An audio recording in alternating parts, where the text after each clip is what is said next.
നമസ്കാരം, സ്വാഗതം എല്ലാ പ്രേക്ഷകർക്കും ന്യൂസ് ട്രാക്ക് 1710 ഇന്ന് 1 മണിക്കുള്ള ഈ എപ്പിസോഡിലേക്ക്. ഇന്ന് ഏറ്റവും പ്രധാനമായി ചർച്ച ചെയ്യപ്പെട്ട ഒന്ന് രണ്ട് വിഷയങ്ങളിൽ ഒന്ന് പൗരത്വ നിയമ ഭേദഗതിയുമായി ബന്ധപ്പെട്ട് ഉയർന്നു വരുന്ന പ്രതിഷേധങ്ങളെ തുടർന്നാണ്. അമിത്ഷാ കേന്ദ്ര ആഭ്യന്തരമന്ത്രി ഈ കാര്യത്തിൽ ഒരു നിലപാട് സ്വീകരിച്ചിരിക്കുന്നു, അല്ലെ നിമി? വടക്കുകിഴക്കൻ സംസ്ഥാനങ്ങളിലെ പ്രതിഷേധങ്ങൾ കണക്കിലെടുത്ത് അദ്ദേഹത്തിൻ്റെ ഒരു പ്രതികരണമാണ് രാവിലെ മുതൽ ചർച്ചയാകുന്നത്. ഒരുപക്ഷെ നിയമത്തിൽ ചില മാറ്റങ്ങൾ വരുത്തിയേക്കാമെന്നൊരു സൂചനയായിട്ടാണ് ആദ്യം പുറത്തു വന്നത്. പക്ഷേ വടക്ക് കിഴക്കൻ സംസ്ഥാനങ്ങളിൽ നടക്കുന്ന പ്രതിഷേധം നമുക്കറിയാം, ഒരു വ്യത്യസ്തമായ പ്രതിഷേധമാണ്. ഒരുപക്ഷെ രാജ്യത്ത് മറ്റു പലയിടങ്ങളിലും ഉള്ളതിൽ നിന്ന് വ്യത്യസ്തമായ ആവശ്യം കൂടിയാണ്.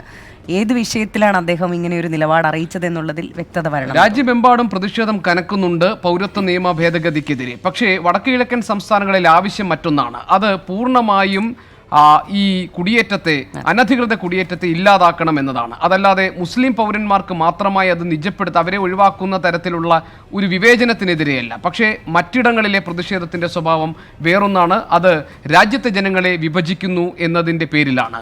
ഏതായാലും ഈ വിഷയത്തിൽ എന്ത് നിലപാടാണ് കേന്ദ്ര സർക്കാർ സ്വീകരിക്കാൻ പോകുന്നത്? ചെറിയ മാറ്റങ്ങൾ എന്നതുകൊണ്ട് കേന്ദ്രമന്ത്രി അമിത്ഷാ ഉദ്ദേശിച്ചത് എന്താണ്? ഇതടക്കമുള്ള പ്രധാനപ്പെട്ട വാർത്തകളാണ് ഇന്ന് നമ്മൾ ന്യൂസ് ട്രാക്കിൽ ചർച്ച ചെയ്യുക. അതെ, നമുക്ക് ആദ്യം ഒരിക്കൽ കൂടി സ്വാഗതം പറഞ്ഞതിന് ശേഷം നമുക്ക് പ്രധാനപ്പെട്ട തലക്കെട്ടുകൾ നോക്കേണ്ടതുണ്ടല്ലേ? സ്വാഗതം ഒരിക്കൽ കൂടി. സ്വാഗതം. ഹെഡ്ലൈൻസ്.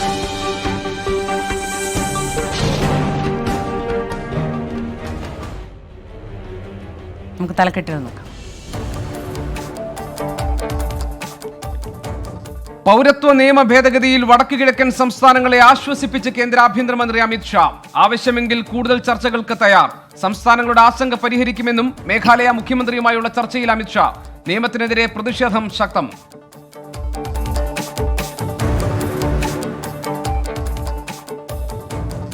ഷെയ്ൻ നിഗത്തിന്റെ സിനിമാ വിലക്കിൽ ഇനി ഇടപെടില്ലെന്ന് ഫെഫ്ക.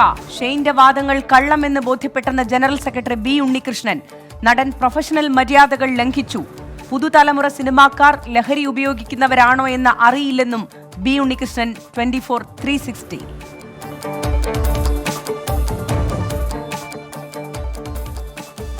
ഫാത്തിമ ലത്തീഫിന്റെ മരണം CBIക്ക് കൈമാറാൻ തമിഴ്നാട് സർക്കാരിന്റെ ശുപാർശ. നടപടി അന്വേഷണത്തിൽ മദ്രാസ് ഹൈക്കോടതി അതൃപ്തി പ്രകടിപ്പിച്ചതിന് പിന്നാലെ ക്രൈംബ്രാഞ്ച് അന്വേഷണം വഴിമുട്ടി. കുറ്റവാളികളെ ഉടൻ അറസ്റ്റ് ചെയ്യണമെന്ന് ഫാത്തിമയുടെ പിതാവ് 24നോട്. കാരണം അങ്ങോട്ടും ഇങ്ങോട്ടും പിരിഞ്ഞും കിടക്കണ്ടാവും.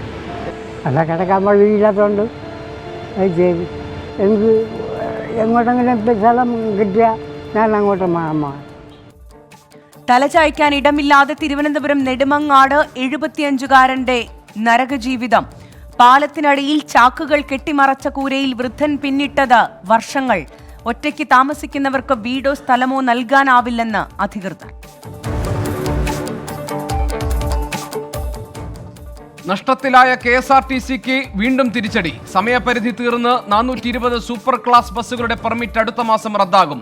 പുതിയ ബസ്സുകൾ വാങ്ങാത്തതിനാൽ നഷ്ടമാകുന്നത് ലാഭത്തിലോടുന്ന സർവീസുകൾ. 24 എക്സ്ക്ലൂസീവ്.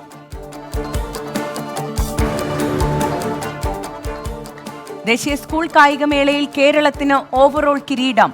നേട്ടം സീനിയർ വിഭാഗത്തിന്റെ മുന്നേറ്റത്തിൽ. 4 സ്വർണം നേടി ആൻസി സോജൻ മേളയിലെ താരം.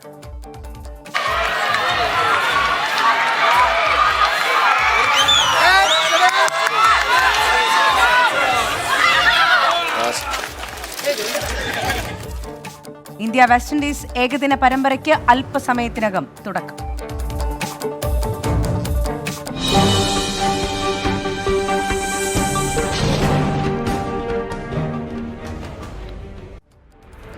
വടക്ക് കിഴക്കൻ സംസ്ഥാനങ്ങളിലെ പൗരത്വ ഭേദഗതി നിയമത്തിനെതിരായ പ്രക്ഷോഭം തണുപ്പിക്കാൻ കേന്ദ്ര സർക്കാരിന്റെ ശ്രമം. കുടിയേറ്റത്തെ സാധുവാക്കുന്ന നിയമത്തിന്റെ പരിധിയിൽ നിന്ന് മേഘാലയ അടക്കമുള്ള സംസ്ഥാനങ്ങളെ ഒഴിവാക്കാനാണ് നീക്കം.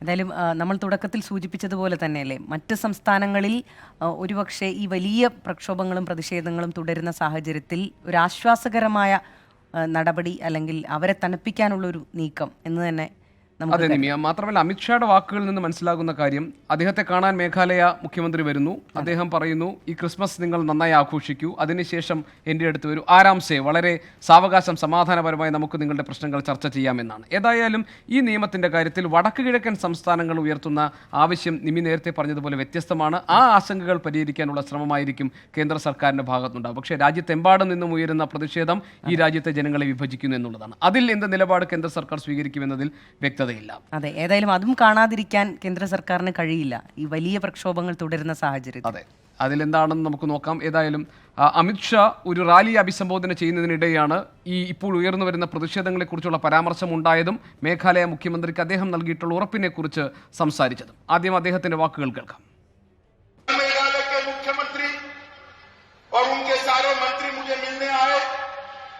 मेघालय में ये समस्या है, मैंने समझा है समस्या ही नहीं है, फिर भी उनका आग्रह था कि कुछ परिवर्तन करने पड़ेंगे. मैंने श्री संगमा जी को कहा है कि आप नाताल से क्रिसमस से फ्री हो जाओ, उसके बाद आओ, आराम से बैठकर सकारात्मक रूप से सोचकर मेघालय की समस्या का समाधान हम निकालेंगे. इसमें किसी को डरने की जरूरत नहीं.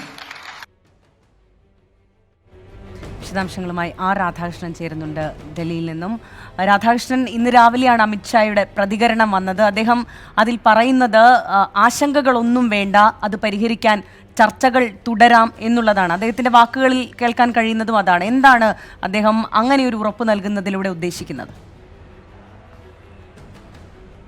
തീർച്ചയായിട്ടും നിമ്മി, ഇതൊരു പിന്മാറ്റം എന്ന വ്യാഖ്യാനത്തെ ഭൂരിപക്ഷം രാഷ്ട്രീയ നിരീക്ഷകരും അംഗീകരിക്കുന്നില്ല. അല്ലെങ്കിൽ ഇപ്പോൾ നടക്കുന്ന പ്രക്ഷോഭത്തെ ഏതെങ്കിലും വിധത്തിൽ മൊത്തം അർത്ഥത്തിൽ തണുപ്പിക്കുക എന്ന ലക്ഷ്യം ഈ ഒരു വാക്കുകൾക്കില്ല എന്നാണ് രാഷ്ട്രീയ നിരീക്ഷകർ, ദേശീയ രാഷ്ട്രീയ നിരീക്ഷകർ നടത്തുന്ന നിരീക്ഷണം. ഇതിലേറ്റവും പ്രധാനപ്പെട്ടത് രണ്ടു ഭാഗങ്ങളുണ്ട് ഈ ഉറപ്പിന്. ഒന്ന്, വടക്ക് കിഴക്കൻ സംസ്ഥാനങ്ങളിലെ ജനതയെ അവരുടെ പ്രശ്നങ്ങളെ പരിഗണിക്കുക, ഒപ്പം മറ്റു ഭാഗത്ത് പശ്ചിമബംഗാൾ അടക്കമുള്ള ഭാഗങ്ങളിൽ ഉയരുന്ന പ്രതിഷേധങ്ങളെ ഒറ്റപ്പെടുത്തുക. ഈ രണ്ട് തന്ത്രങ്ങളാണ് അമിത്ഷാ ഈ ഒരു വാക്കിലൂടെ പ്രകടിപ്പിച്ചിരിക്കുന്നത്. അദ്ദേഹം പറഞ്ഞിരിക്കുന്നത് വടക്ക് കിഴക്കൻ സംസ്ഥാനങ്ങളിലെ ജനങ്ങൾക്ക് ആവശ്യമായിട്ടുള്ള എന്ത് ആവശ്യമാണോ അവർ മുന്നോട്ട് വെച്ചിട്ടുള്ളത് അത് വളരെ സ്വസ്ഥമായിട്ട് തങ്ങൾ ചർച്ച ചെയ്യാൻ തയ്യാറാണ് എന്നതാണ്. ഇതിലൂടെ അദ്ദേഹം വ്യക്തമാക്കുന്നത് മേഘാലയ അടക്കമുള്ള സംസ്ഥാനങ്ങൾ ഈ നിയമത്തിൻ്റെ ഭാഗമായിട്ടുള്ള ഇന്നർ സർക്കിളിൻ്റെ, ഈ നിയമം നടപ്പാക്കാതിരിക്കാനുള്ള അവകാശമാണ് ഇന്നർ സർക്കിളിൻ്റെ ഭാഗമാവുക എന്നുള്ളത്. അതിന് മേഘാലയ അടക്കമുള്ള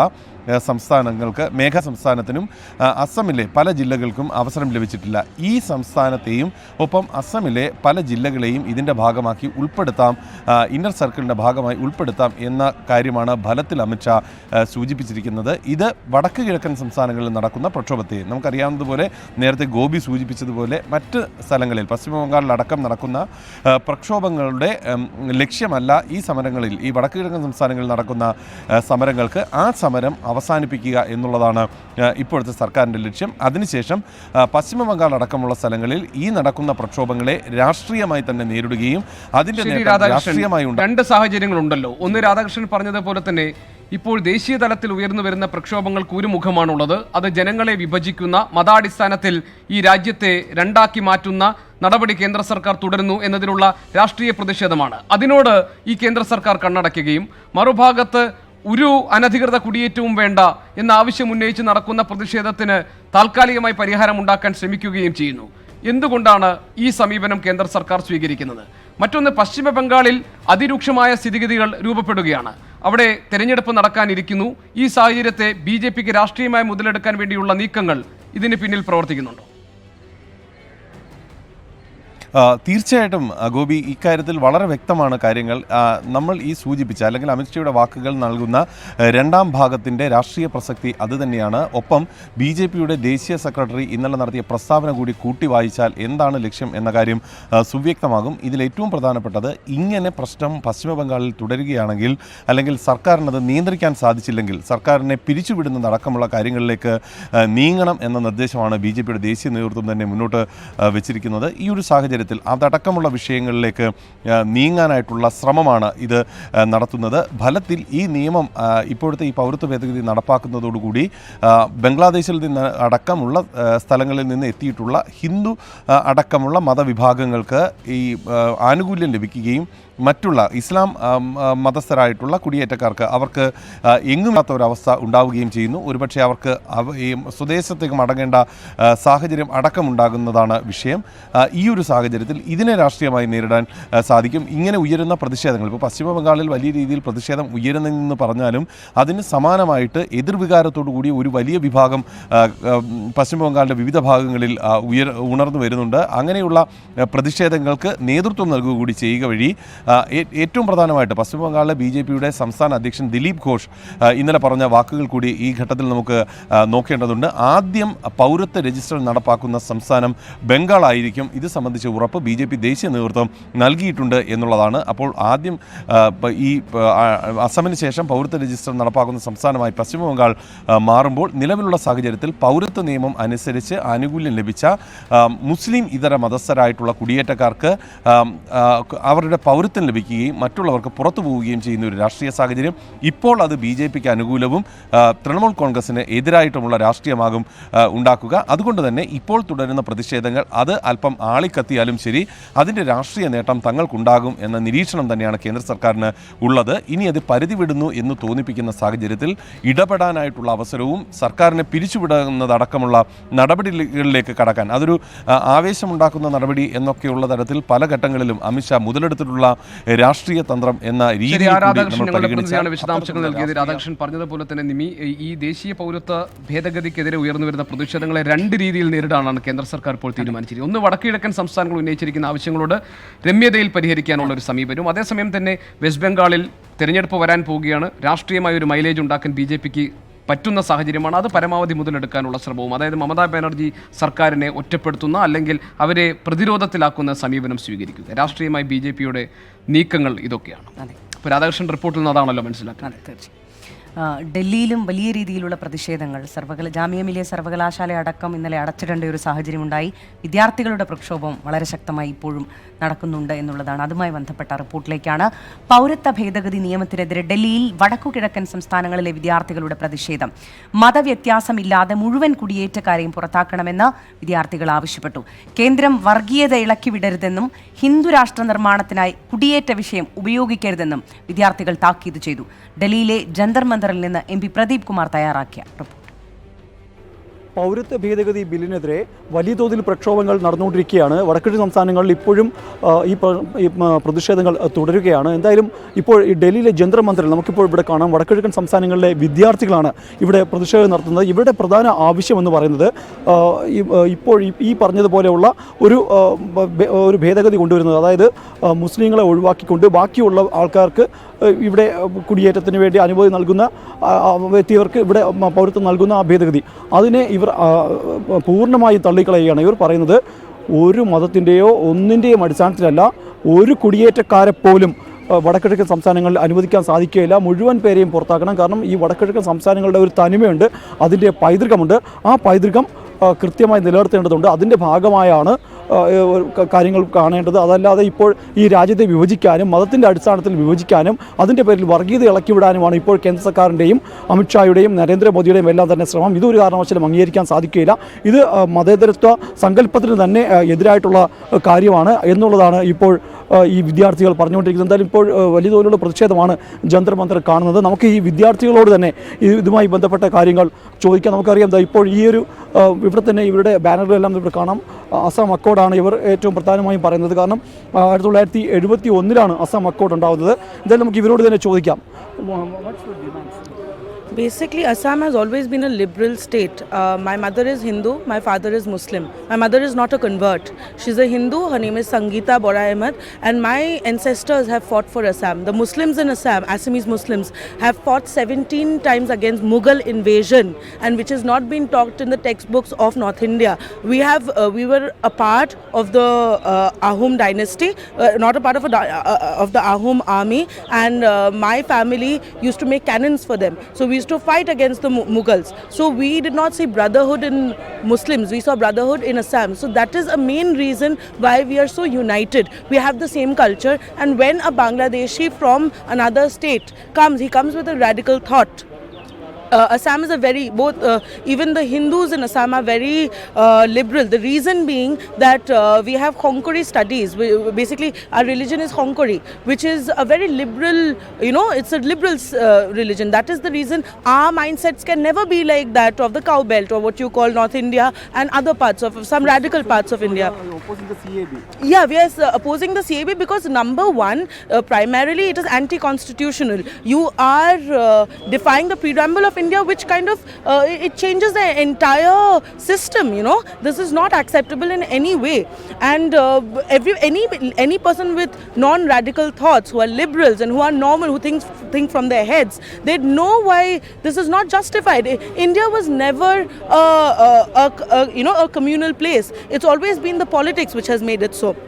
We also think that we somewhere share the ideologies of the South, because somewhere in the South also they have a Mallu culture, right, which is there even in Assam. You somewhere understand there's a regional identity that we have, and it's not only religious. First we are Assamese, then we are Indians, and after that comes our religion, which is very secondary for us. It does not matter what our religion is. So you are alleging that the BJP is using this സംസ്ഥാനത്തിന്റെ പൊതുവായിട്ടുള്ള സവിശേഷമായ സ്വഭാവത്തെ അതെങ്ങനെയാണ് ഇല്ലാതാക്കുന്നത് എന്നാണ് ആസാം പൗരയായ വിദ്യാർത്ഥിനി ഇപ്പോൾ ഞങ്ങളുടെ പ്രതിനിധി MP പ്രദീപ് കുമാർ വിശദീകരിച്ചതിൽ നിന്ന് മനസ്സിലാക്കാൻ കഴിയുന്നത്.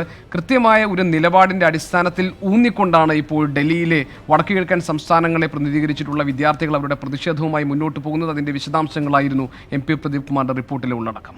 നിയമ ഭേദഗതിക്കെതിരെ കേരളത്തിലും പ്രക്ഷോഭങ്ങൾ നടക്കുന്നു എന്നുള്ളതാണ്. നാളെ പ്രതിപക്ഷവും ഭരണപക്ഷവും ചേർന്ന് നടത്തുന്ന പ്രതിഷേധത്തിന് തിരുവനന്തപുരം വേദിയാകും. ഇന്നും പ്രതിഷേധങ്ങൾ നടന്നു. പൗരത്വ നിയമ ഭേദഗതിക്കെതിരെ DCCയുടെ നേതൃത്വത്തിലാണ് പ്രതിഷേധം നടന്നത്. തിരുവനന്തപുരം തമ്പാനൂർ റെയിൽവേ സ്റ്റേഷനിലേക്ക് മാർച്ച് നടത്തി. പൗരത്വ ഭേദഗതി പൂർണ്ണമായും പിൻവലിക്കുക, മതത്തിന്റെ അടിസ്ഥാനത്തിൽ ജനങ്ങളെ വിഭജിക്കാനുള്ള നീക്കം ഉപേക്ഷിക്കുക തുടങ്ങിയ ആവശ്യങ്ങൾ ഉന്നയിച്ചായിരുന്നു മാർച്ച്. ഭരണഘടനയുടെ നെഞ്ചിൽ കഠാര കുത്തിയിറക്കുന്നതാണ് പൗരത്വ ബില്ലെന്ന് ധർണ ഉദ്ഘാടനം ചെയ്ത മുൻ KPCC പ്രസിഡന്റ് MM ഹസൻ പറഞ്ഞു. മതേതര ഇന്ത്യയെ തകർക്കാൻ ശ്രമിക്കുന്ന ഒന്നിനെയും അംഗീകരിക്കില്ലെന്നും പൗരത്വം നൽകുന്നതിന് മാനദണ്ഡം മതമല്ലെന്നും അദ്ദേഹം പറഞ്ഞു. ജില്ലയുടെ വിവിധ ഭാഗങ്ങളിൽ നിന്നുള്ള നൂറുകണക്കിന് പ്രവർത്തകർ മാർച്ചിൽ പങ്കെടുത്തു. നിമി നേരത്തെ പറഞ്ഞതുപോലെ തന്നെ പൗരത്വ ഭേദഗതി നിയമത്തിനെതിരെ സംസ്ഥാനത്തെ ഭരണ പ്രതിപക്ഷ മുന്നണികൾ നാളെ തിരുവനന്തപുരം പാളയം രക്തസാക്ഷി മണ്ഡപത്തിന് മുന്നിൽ ഒന്നിക്കും. മുന്നണിക്കുള്ളിൽ വ്യത്യസ്ത അഭിപ്രായങ്ങൾ ഉണ്ടെങ്കിലും സംയുക്ത പ്രതിഷേധത്തിൽ പങ്കെടുക്കാൻ തന്നെയാണ് UDF നേതൃത്വത്തിൻ്റെയും തീരുമാനം. നിയമത്തിനെതിരെ വിവിധ മുസ്ലിം സംഘടനകളുടെ നേതൃത്വത്തിലുള്ള സംസ്ഥാന ഹർത്താൽ ചൊവ്വാഴ്ചയാണ്. പൗരത്വ ഭേദഗതി നിയമം കേരളം നടപ്പിലാക്കില്ലെന്ന് മുഖ്യമന്ത്രി പ്രഖ്യാപിച്ചതിനു പിന്നാലെയായിരുന്നു സംയുക്ത പ്രതിഷേധമെന്ന തീരുമാനം. നാളെ രാവിലെ പാളയം രക്തസാക്ഷി മണ്ഡപത്തിന് മുന്നിൽ മുഖ്യമന്ത്രി പിണറായി വിജയൻ, പ്രതിപക്ഷ നേതാവ് രമേശ് ചെന്നിത്തല അടക്കം ഭരണപ്രതിപക്ഷ മുന്നണികളിലെ പ്രധാന നേതാക്കളെല്ലാം പ്രതിഷേധത്തിൽ പങ്കെടുക്കും. പുതിയ സാഹചര്യം പ്രയോജനപ്പെടുത്താൻ തീവ്ര നിലപാടുള്ള സംഘടനകൾ ശ്രമിക്കുമെന്ന വിലയിരുത്തലിന്റെ കൂടി അടിസ്ഥാനത്തിലാണ് സംയുക്ത പ്രതിഷേധമെന്ന ആശയം അംഗീകരിക്കപ്പെട്ടത്. പ്രതിപക്ഷം ഉൾപ്പെടെയുള്ളവർ നാളെ മുഖ്യമന്ത്രിയുടെ നേതൃത്വത്തിൽ മന്ത്രിമാരും കക്ഷി നേതാക്കളും എല്ലാം കൂടി ചേർന്ന് നടക്കുന്ന രക്തസാക്ഷി മണ്ഡപത്തിന് മുമ്പിൽ നടക്കുന്ന പരിപാടിയിൽ പങ്കെടുക്കാൻ പ്രതിപക്ഷ നേതാവ് കൂടി ഇപ്പോഴും നിർബന്ധിക്കപ്പെട്ടിരിക്കുകയാണ്. ഇപ്പോൾ കേരളം ഒറ്റക്കെട്ടായി ഈ പൗരത്വ ഭേദഗതി നിയമത്തെ അതിനിശ്ചിതമായ വിമർശനത്തിലൂടെ പ്രതിരോധിക്കാനാണ് ഇപ്പോൾ ശ്രമിച്ചുകൊണ്ടിരിക്കുന്നത്. അതേസമയം മുഖ്യമന്ത്രിക്ക് പിന്നിൽ അണിനിരന്നുള്ള പ്രതിഷേധത്തോട് UDFലെ ഒരു വിഭാഗത്തിന് അമർഷമുണ്ട്. പല ചെറുകക്ഷികളും ഇക്കാര്യം നേതൃത്വത്തിന്റെ ശ്രദ്ധയിൽപ്പെടുത്തുകയും ചെയ്തു. എന്നാൽ കേരളം ഒറ്റക്കെട്ടായി നിൽക്കേണ്ട സന്ദർഭമാണിതെന്നും രാഷ്ട്രീയം കാണേണ്ടതുമായിരുന്നു മറുപടി. കേരളത്തിൽ ഭരണപ്രതിപക്ഷ വ്യത്യാസമില്ലാതെ നടക്കുന്ന യോജിച്ച പ്രതിഷേധം രാജ്യത്തിന് മാതൃകയാണെന്ന് CPIM സംസ്ഥാന സെക്രട്ടേറിയറ്റ് വാർത്താക്കുറിപ്പിറക്കി. 24 തിരുവനന്തപുരം. മുസ്ലിം സംഘടനകളുടെ പ്രതിഷേധ പരിപാടികൾ നടക്കുന്നുണ്ട്. പൗരത്വ നിയമ ഭേദഗതിക്കെതിരെ പ്രതിഷേധ പരിപാടികൾ തുടരുമെന്ന് മുസ്ലിം സംഘടനകൾ. സമരപ്രഖ്യാപനം ജനുവരി 2-ന് കൊച്ചിയിൽ തുടങ്ങും. മതേതര പാർട്ടികളെയും വിവിധ സംഘടനകളെയും പങ്കെടുപ്പിച്ച് ദേശീയ തലത്തിലും പ്രക്ഷോഭ പരിപാടികൾ നടത്തുമെന്ന് മുസ്ലിം ലീഗ് നേതാവ് PK കുഞ്ഞാലിക്കുട്ടി പറഞ്ഞു. ഇത് പിൻവലിക്കുന്നവരെ, ഇന്ത്യൻ ഭരണഘടനയ്ക്ക് നിരക്കാത്ത ഈ ഭേദഗതിയെ അത് പിൻവലിക്കുന്നവരെ, അത് ഇന്നാവാം, നാളെയാവാം, എന്നാവാം, പിൻവലിക്കുന്നവരെ അതിനെ അംഗീകരിക്കുകയില്ല എന്നും ഒരു സംസ്ഥാനവും അത് നടപ്പിലാക്കരുത്, ഇന്ത്യയിലെ ഒരു സംസ്ഥാനങ്ങളും ഈ നടപ്പിലാക്കരുത്, ഈ പക്ഷപാത നിയമം നടപ്പിലാക്കരുത് എന്ന ആവശ്യവുമായി തുടർന്നും പ്രക്ഷോഭ പരിപാടികളുമായി മുന്നോട്ട് പോകാനും തീരുമാനിക്കുന്നു. പൗരത്വ നിയമ ഭേദഗതിക്കെതിരായിട്ടുള്ള പ്രതിഷേധങ്ങൾ ശക്തമാകുന്ന സാഹചര്യത്തിലാണ് ഇപ്പോൾ പി കെ കുഞ്ഞാലിക്കുട്ടി എം പിയുടെ പ്രതികരണം നമ്മൾ കണ്ടത്. ഇതിന് മറ്റ് വിശദാംശങ്ങൾ നൽകാൻ നിതിൻ അംബുജൻ ഞങ്ങളുടെ പ്രതിനിധിയുണ്ട്. തത്സമയം നിതിൻ, പൗരത്വ നിയമ ഭേദഗതിക്കെതിരായിട്ടുള്ള പ്രതിഷേധം രാജ്യമെമ്പാടും തുടരുമ്പോൾ അതിനോട് കണ്ണി ചേർക്കപ്പെടുകയാണ് കേരളത്തിൽ. മറ്റെല്ലാ വ്യത്യാസങ്ങളും, രാഷ്ട്രീയ വ്യത്യാസങ്ങളും മറന്നുള്ള യോജിച്ചുള്ള പ്രക്ഷോഭം അതിന് നാളെ തുടക്കം കുറിക്കുകയാണ്. മുസ്ലിം സംഘടനകൾ ഒന്നിച്ചു നിന്നുകൊണ്ട് ഈ നിയമത്തിനെതിരെ രംഗത്ത് വന്നിട്ടുണ്ട്. എന്താണ് P K Kunhalikutty M P പറഞ്ഞത്? ഗോപി, അത്തരത്തിൽ തന്നെയാണ്. അതായത് എല്ലാവിധ പിന്തുണയോടുകൂടി തന്നെ ഇപ്പോൾ ഈ ഒരു സമരവുമായി മുന്നോട്ട് പോകാൻ തന്നെയാണ് തീരുമാനിച്ചിരിക്കുന്നത്. പൗരത്വ ഭേദഗതി ബില്ല് പിൻവലിക്കും വരെ സമര പരിപാടിയെ മുന്നോട്ട് പോകാൻ തന്നെയാണ് തീരുമാനിച്ചിരിക്കുന്നത്. പ്രധാനമായും ഇന്ന് രാവിലെ 10 മണിക്കാണ് മുസ്ലിം സംഘടനകളുടെ, വിവിധ മതസംഘടനകളുടെ യോഗം ചേർന്നത്. ഏതാണ്ട് 2.5 മണിക്കൂർ ആ യോഗം നീണ്ടും. യഥാർത്ഥത്തിൽ നാളെയാണ് ആ യോഗം ചേരാൻ നിശ്ചയിച്ചത്. എന്നാൽ നാളെ ചില മുസ്ലിം മത സംഘടനാ പ്രതിനിധികൾ മുഖ്യമന്ത്രിയും ഒപ്പം തന്നെ പ്രതിപക്ഷ നേതാവിനും കൂടിക്കാഴ്ച നടത്തുമെന്നാണ് നമുക്ക് ലഭിക്കുന്ന വിവരം. ഈ ഒരു സാഹചര്യത്തിലാണ് ഇന്ന് ഇങ്ങനെയൊരു യോഗം സംഘടിപ്പിച്ചത്. മാത്രമല്ല, ഹൈദരലി ശിഹാബ് തങ്ങളുടെ നേതൃത്വത്തിലാണ് യോഗം ചേർന്നത്. വിവിധ മുസ്ലിം ലീഗ് നേതാക്കളും ഒപ്പം തന്നെ മുസ്ലിം മതസംഘടനാ നേതാക്കളും യോഗത്തിൽ പങ്കെടുത്തു. പ്രധാനമായും സമര പരിപാടിയെ മുന്നോട്ട് പോകാൻ തന്നെയാണ് തീരുമാനിച്ചിരിക്കുന്നത്. വിവിധ സംഘടനകളെയും ഒപ്പം തന്നെ മതേതര പാർട്ടികളെയും ഈ ഒരു സമരത്തിൽ കൂടെ കൂട്ടാൻ തീരുമാനിച്ചിട്ടുണ്ട്. ജനുവരി 2-ന് കൊച്ചിയിൽ ഒരു സമര പ്രഖ്യാപന കൺവെൻഷൻ നടത്തും. അതിൽ മുന്നോട്ടുള്ള സമരം എപ്രകാരമായിരിക്കുമെന്നും അറിയിക്കും. ഒപ്പം തന്നെ ദേശീയ തലത്തിലും ഇതുപോലൊരു സമരം സംഘടിപ്പിക്കാൻ തന്നെയാണ് തീരുമാനിച്ചിരിക്കുന്നത്. മതേതര പാർട്ടികളെയും കൂടാതെ വിവിധ സംഘടനകളെ, മതേതര കാഴ്ചപ്പാടുള്ള വിവിധ സംഘടനകളെ കൂടെ കൂട്ടിക്കൊണ്ട് ഒരു ദേശീയ തലത്തിൽ ഇതുമായി ബന്ധപ്പെട്ട പ്രക്ഷോഭം നടത്താൻ തന്നെയാണ് തീരുമാനിച്ചിരിക്കുന്നത്. ഡൽഹിയിൽ ഇതുമായി ബന്ധപ്പെട്ട ഒരു ആലോചന കമ്മിറ്റി യോഗം ചേരും. KPA മജീദിനെയാണ് ഇതിന് നേതൃത്വം നൽകിയിരിക്കുന്നത്.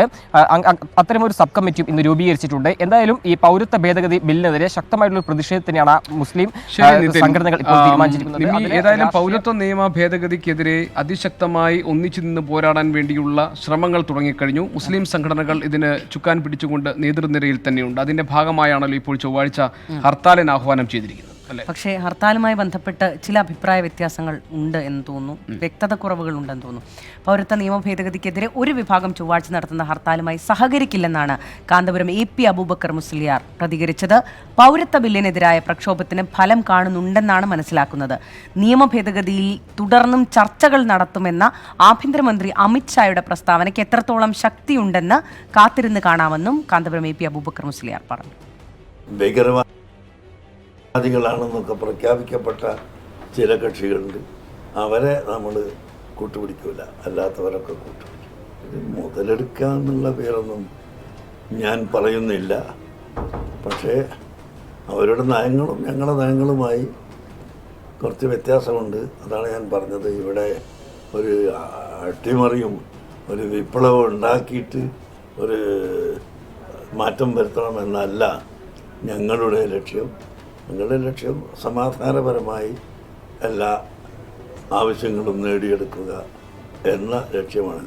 നിയമം കയ്യിലെടുക്കുന്ന പ്രശ്നമേ ഇല്ല. നിയമത്തിന് വിധേയമായി തന്നെയാണ് ഞങ്ങളുടെ എല്ലാ നീക്കങ്ങളും. പൗരത്വ നിയമ ഭേദഗതിക്കെതിരായ പ്രതിഷേധങ്ങൾ രാഷ്ട്രീയ പ്രേരിതമാണെന്ന് കേരള ഗവർണർ ആരിഫ് മുഹമ്മദ് ഖാൻ. ബിൽ ഒരു സമുദായത്തെ ലക്ഷ്യം വെച്ചിട്ടുള്ളതല്ല. ഭരണഘടന അനുസരിച്ച് കേന്ദ്ര നിയമം അനുസരിക്കാൻ എല്ലാവരും ബാധ്യസ്ഥരാണ്. പൗരത്വ നിയമ ഭേദഗതി കേരളം നടപ്പാക്കില്ല എന്ന മുഖ്യമന്ത്രിയുടെ പ്രസ്താവനയിൽ അഭിപ്രായം പറയേണ്ടത് രാഷ്ട്രീയക്കാരാണെന്നും ഗവർണർ വ്യക്തമാക്കി. In our system, in the constitution, this has been very clearly specified. These are the subjects where the central government will have the exclusive jurisdiction. These are the subjects where the state government will have exclusive jurisdiction. This is the concurrent list.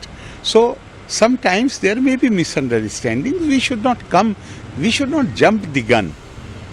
Let the things settle down. We are a democratic society, and I have full faith not only in the constitution but in our elected governments also, central government, the state government, that they will rise to the occasion and they will fulfill their constitutional duties.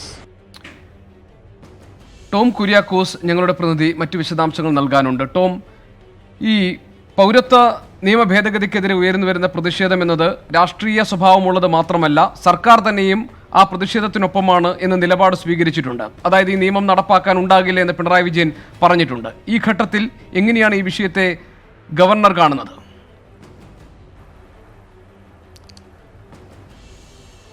Gopikrishnan, പൗരത്വ ഭേദഗതി bill കേരളത്തിൽ നടപ്പാക്കില്ല എന്ന മുഖ്യമന്ത്രിയുടെ പ്രസ്താവന സംബന്ധിച്ചുള്ള മാധ്യമപ്രവർത്തകരുടെ ചോദ്യങ്ങൾക്കായിരുന്നു വ്യക്തമായി Kerala governor മറുപടി നൽകിയത്. ഭരണഘടന അനുസരിച്ച് ഈ നിയമം നടപ്പാക്കാൻ എല്ലാ സംസ്ഥാനങ്ങളും എല്ലാവരും ഇത് നടപ്പാക്കാൻ ബാധ്യസ്ഥരാണ് എന്ന് വ്യക്തമാക്കിയിരിക്കുകയാണ് കേരള ഗവർണർ. അദ്ദേഹം പറഞ്ഞിരിക്കുന്ന തുടർച്ചയായ മുഖ്യമന്ത്രിയുടെ പ്രസ്താവന സംബന്ധിച്ച് അദ്ദേഹത്തോട് ആരാഞ്ഞപ്പോൾ അദ്ദേഹം പറഞ്ഞത് മുഖ്യമന്ത്രിയുടെ പ്രസ്താവന സംബന്ധിച്ച് വ്യക്തിപരമായി താൻ മറുപടി പറയാൻ ആഗ്രഹിക്കുന്നില്ല. പക്ഷേ പൗരത്വ ഭേദഗതി ബില്ല് നടപ്പാക്കാൻ ഭരണഘടനാപരമായി സംസ്ഥാനത്തിന് ബാധ്യതയുണ്ട്, അത് നടപ്പാക്കേണ്ടതുണ്ട്. എന്നാൽ ഈ പൗരത്വ ഭേദഗതി ബില്ല് രാജ്യത്തിനെതിരല്ല, രാജ്യത്തെ ജനങ്ങൾക്കെതിരല്ല. ഭരണഘടനയിൽ ഊന്നി തന്നെയാണ് അദ്ദേഹം മാധ്യമങ്ങളോട് സംസാരിച്ചത്. കാരണം ഭരണഘടന ഇന്ത്യയിലെ ജനങ്ങൾക്ക് സംരക്ഷണം നൽകുന്നുണ്ട്. പക്ഷേ നിയമം ലംഘിച്ച് ഇന്ത്യയിൽ താമസിക്കുന്നവർക്ക്, മറ്റ് രാജ്യങ്ങളിൽ നിന്നും കുടിയേറിയവർക്ക്, നിയമം ലംഘിച്ച് ഇവിടെ താമസിക്കുന്നവർക്ക് ഒരുപക്ഷെ ഇത് തിരിച്ചടിയാകാം, ഈ നിയമം എതിരാകാം. അവർ നിയമത്തിന് എതിരായി നിൽക്കുന്നത് കൊണ്ട് മാത്രമാണ്, ഭരണഘടനയ്ക്ക് എതിരായി നിൽക്കുന്നത് കൊണ്ട് മാത്രമാണ് അവർക്ക് ഈ നിയമം എതിരായിട്ടുള്ളത്. പക്ഷേ അവരെ ആരെയും ഈ നിയമം ലംഘിച്ച്, ഭരണഘടന ലംഘിച്ച് ഇവിടെ രാജ്യത്ത് താമസിക്കുന്നവരെ ഒരു കാരണവശാലും രാജ്യത്തു നിന്നും പുറത്താക്കില്ല, ഒരു കാരണവശാലും അവരെ യാതൊരു വിധത്തിലും ഉപദ്രവിക്കില്ല എന്ന് അദ്ദേഹം വ്യക്തമാക്കിയിട്ടുണ്ട്. പക്ഷേ രാജ്യത്ത് മറ്റൊരു കാര്യം അദ്ദേഹം പറയുന്നത്, ഇത്തരത്തിലുള്ള പ്രതിഷേധങ്ങൾ, രാജ്യത്ത് നിന്ന് പൗരത്വ ഭേദഗതി ബില്ലിനെതിരെ പല ഭാഗത്തു നിന്നും ഉയർന്നിരിക്കുന്ന പ്രതിഷേധങ്ങൾ രാഷ്ട്രീയ പ്രേരിതം മാത്രമാണ്. അതിനാൽ തന്നെ അത്തരം പ്രതിഷേധങ്ങൾക്ക് അടിസ്ഥാനമില്ല. കാരണം ഭരണഘടന നടപ്പാക്കാൻ എല്ലാ സംസ്ഥാനങ്ങൾക്കും ബാധ്യതയുണ്ട്. പ്രധാനമന്ത്രിയും ആഭ്യന്തരമന്ത്രിയും പൗരത്വ ഭേദഗതി ബില്ലുമായി ബന്ധപ്പെട്ട് കൃത്യമായ മറുപടി നൽകിയിട്ടുണ്ട്. രാജ്യത്തെ ജനങ്ങളെ ബാധിക്കുന്ന ഒരു കാര്യവും ഈ പൗരത്വ ഭേദഗതി ബില്ലിൽ ഇല്ല എന്ന് തന്നെയാണ് കേരള ഗവർണർ വ്യക്തമാക്കിയിരിക്കുന്നത്. ജനങ്ങൾക്ക് ഏതെങ്കിലും വിധത്തിൽ കേരള ഗവർണർ മുഹമ്മദ് ആരിഫ് ഖാൻ അദ്ദേഹത്തിന്റെ നിലപാട് വ്യക്തമാക്കിയിരിക്കുന്നു. എനിക്ക് തോന്നുന്നു നിമ്മി, ഒരുപക്ഷെ ഈ കേന്ദ്ര നിയമം നടപ്പാക്കില്ല എന്നൊരു നിലപാട് എങ്ങനെ സംസ്ഥാന സർക്കാരുകൾക്ക് സ്വീകരിക്കാൻ കഴിയും എന്നതാണ് ഇതിലെ പ്രധാനപ്പെട്ട വിഷയം. പക്ഷേ ഒരു രാഷ്ട്രീയ നിലപാടെന്ന നിലയിൽ ഇത് അംഗീകരിക്കില്ല എന്ന ഒരു സ്റ്റാൻഡാണ് ഇപ്പോൾ CPIM-ഉം സർക്കാരും സ്വീകരിച്ചിരിക്കുന്നത്. പഞ്ചാബും പശ്ചിമ ബംഗാളും ഒക്കെ പോലെ തന്നെ. അതെ, മുഖ്യമന്ത്രി ഈ വിഷയത്തിൽ പ്രതികരിച്ചപ്പോൾ തന്നെ അദ്ദേഹം പറഞ്ഞത് നിയമപരമായ വഴികൾ ആലോചിക്കും, ഒരുപക്ഷെ ഇതുമായി ബന്ധപ്പെട്ട നിയമ നടപടികളിൽ കക്ഷി ചേരുന്നത് അടക്കമുള്ള കാര്യങ്ങൾ ആലോചിക്കും. അതിനപ്പുറത്തേക്ക് ഒരുപക്ഷെ ഗോപികൃഷ്ണൻ സൂചിപ്പിച്ചതുപോലെ സംസ്ഥാനത്തിന് മാറി നിൽക്കാൻ കഴിയില്ല. ഇനി മറ്റൊരു വാർത്തയിലേക്കാണ്. ഒരുപക്ഷെ ഷെയ്ൻ നിഗവുമായി ബന്ധപ്പെട്ട വാർത്തകൾ വീണ്ടും സജീവമാണ്.